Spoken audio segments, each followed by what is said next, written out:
All right, guys, welcome back to the channel. Welcome if you are new. Thank you for taking time out of your day to check the video out. We have more PlayStation news, rumors, and leaks to go over and cover here today. So do me a favor before we dive into these topics. If you end up enjoying the video or finding it informative, be sure to leave it a like.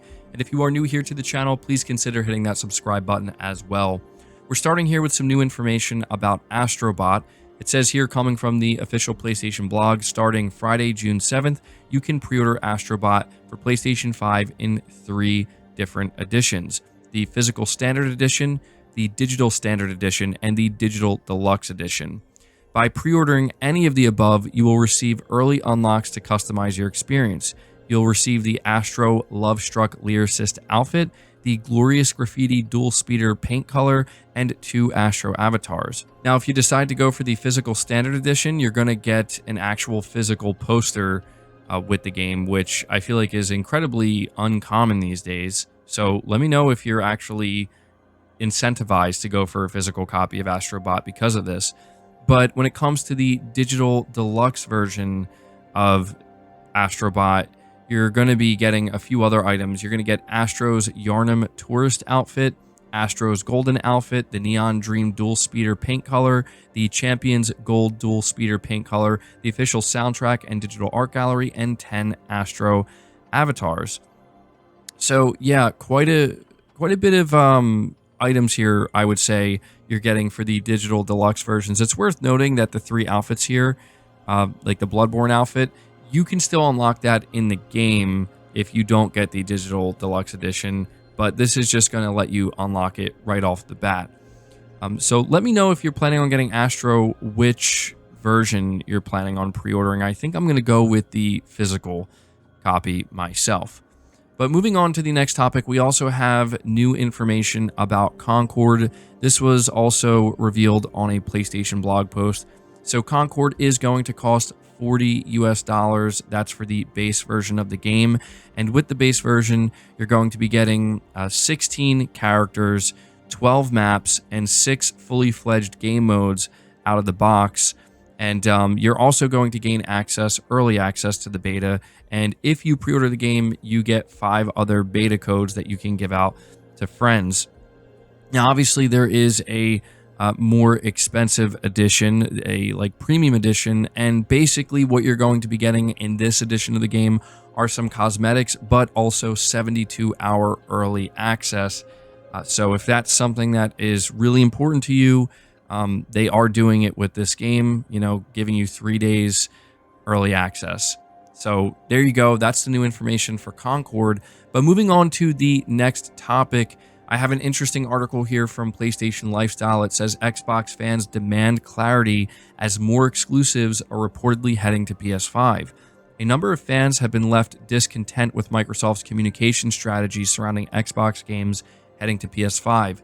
Yesterday, a report from The Verge revealed that the company was mulling over a remaster of Halo Combat Evolved for the PS5, following which more reputable insiders claimed that a number of major Xbox exclusives are on their way to rival platforms. When reports of Xbox games going multi-platform first cropped up earlier this year, they were dismissed by a large number of fans until reputable sources started backing up those claims. Microsoft was forced to conduct a business update as a result, during which it confirmed that 4 of its titles were headed to PS5 to start with. There's been no update from Team Xbox since, but the rumors are showing no signs of stopping.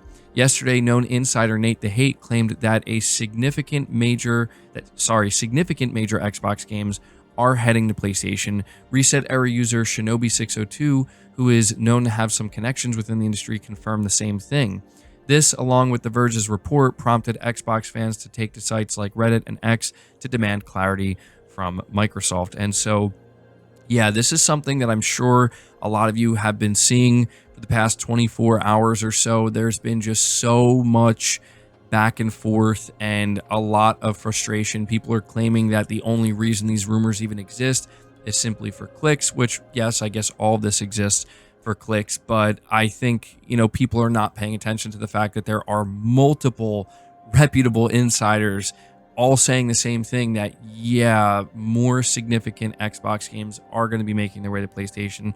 But there are also those that are coming out basically saying that there really aren't that many. And there just seems to be a lot of back and forth going on right now. And something that I've seen some people say is just wait for the official confirmation from Microsoft. And yeah, that's probably your safest bet. But this seems very much like a situation, once again, where there's smoke, there's probably fire. And this is very reminiscent of what happened earlier this year, where there was a lot of smoke, like an overwhelming amount of smoke. And there were people that were absolutely in denial, like, no, there is no fire. It's not happening.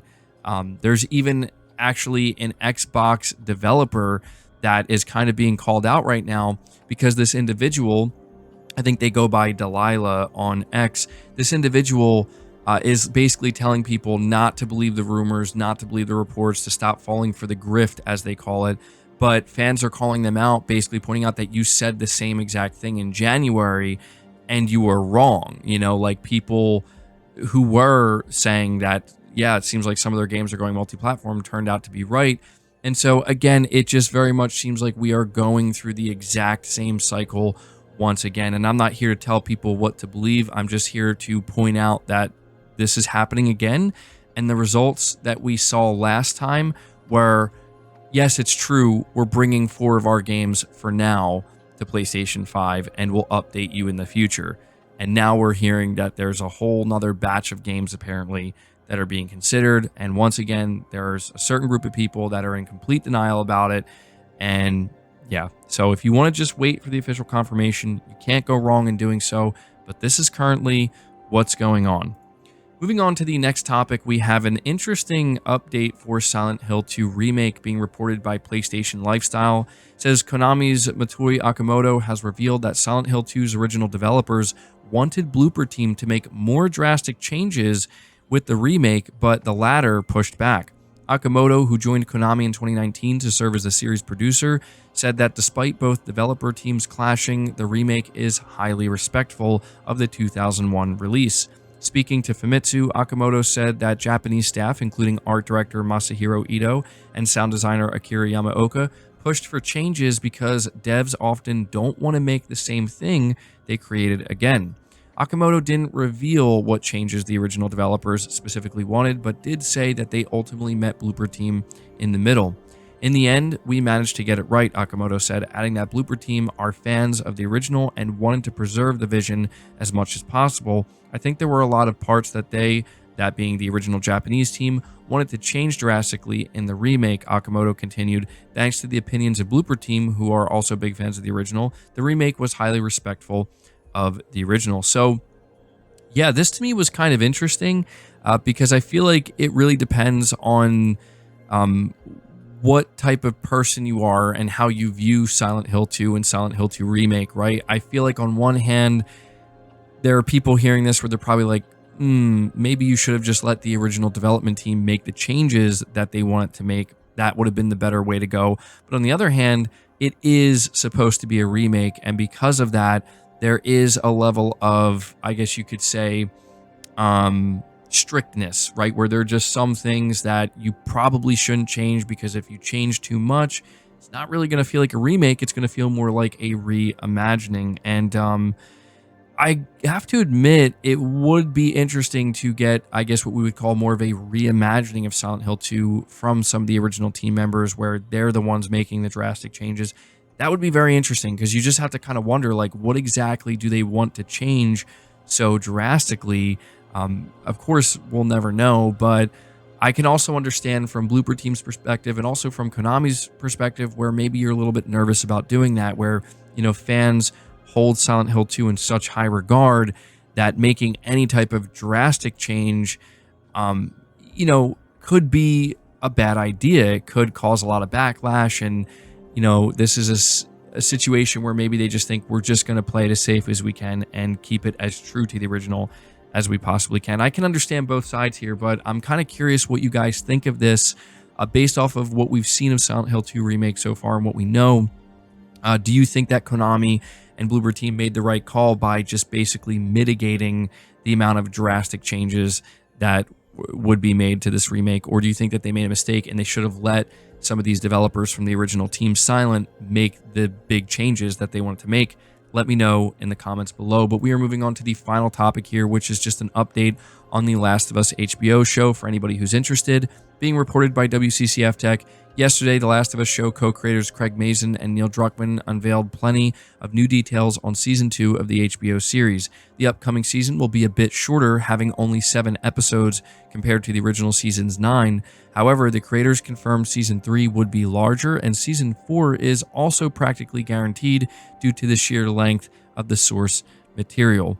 So, yeah, not a major update for The Last of Us Season 2 HBO, but it is going to be 7 episodes, and I do wonder at which part of The Last of Us Part 2 they're going to kind of cut off and then, pick up again with Season 3. But it seems like they're striving for about 4 seasons in total to cover both The Last of Us Part 1 and The Last of Us Part 2.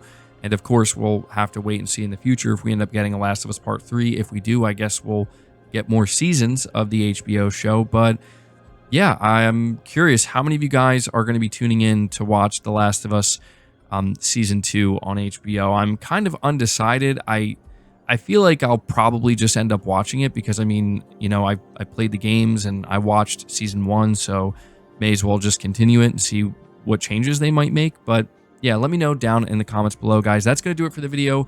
Hope you enjoyed it. Hope you found it informative. Again, if you did, be sure to leave it a like, subscribe to the channel if you're new, hit the bell notification icon, and feel free to share this video out on top of all that. But until next time, guys, take care.